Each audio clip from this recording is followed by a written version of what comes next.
Well, Jon Jones allegedly made another mistake behind the wheel of a car. The 28-year-old turned himself into authorities on Tuesday and was taken into custody for a probation violation stemming from an incident last Thursday night when Jones was given 5 tickets, including one for drag racing. Now, Jones has vehemently denied any wrongdoing. On Monday, Albuquerque PD released the body cam footage of the incident. I was not drag racing. Actually, I do know that you were drag racing. You both know that I did not speed. You and I both know that I freaking revved my engine at the red light and I never took off racing at all. You would rather I just turn my head and let you be a nuisance to the citizens? I was not a nuisance to the citizens. I've sworn to protect the citizens from people like you, Mr. Jones. Oh, can't wait to get out of my face. You're despicable. I feel the same way about you, sir. Jon Jones, seen here in his mugshot, is currently still in custody with his hearing set for Thursday morning. Now, normally, the tickets would not have resulted in an arrest, but Jones is currently on probation following a hit-and-run charge in September. The former UFC champion was given 18 months of probation and was required to complete 72 community service appearances to keep a felony charge off of his permanent record. On Tuesday, the UFC released this official statement. UFC is aware that Jon Jones turned himself into the Albuquerque Police Department this morning for a potential probation violation stemming from a traffic stop last week.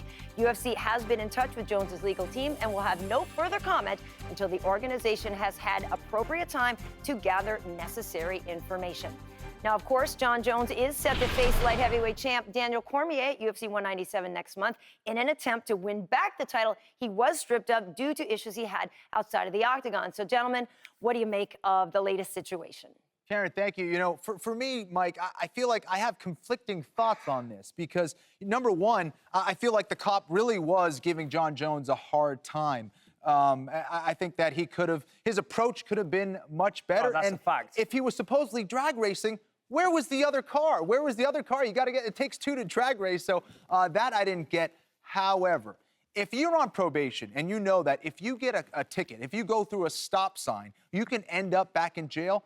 Why is Jon Jones taking that risk, man? You know, just take an Uber, you know, go and get a driver, do something, but don't take that risk of getting behind the wheel where something like this can happen. Kenny, I completely agree, especially when you look at the facts, when you look at the history. Jon Jones has a history of getting into trouble with the law, and it's almost always behind the wheel, okay? So as you say, maybe get an Uber, hire a driver. Right. Stick to the laws. That's what you have to do. And if you do get pulled over, don't speak to the officer like that. I don't think that's going to help anything. I think Jon is feeling somewhat victimized. You know, of course, the guy does have a lot of attention on him. He was the light heavyweight champion of the world. He's had a lot of negative attention. He's feeling somewhat victimized. I do have sympathy for him somewhat. I really do, because as we've said on here time and time before, you know, we've been in this situation before, having to defend him. I don't think he's a bad person, but he just makes a catalogue of bad errors time and time again.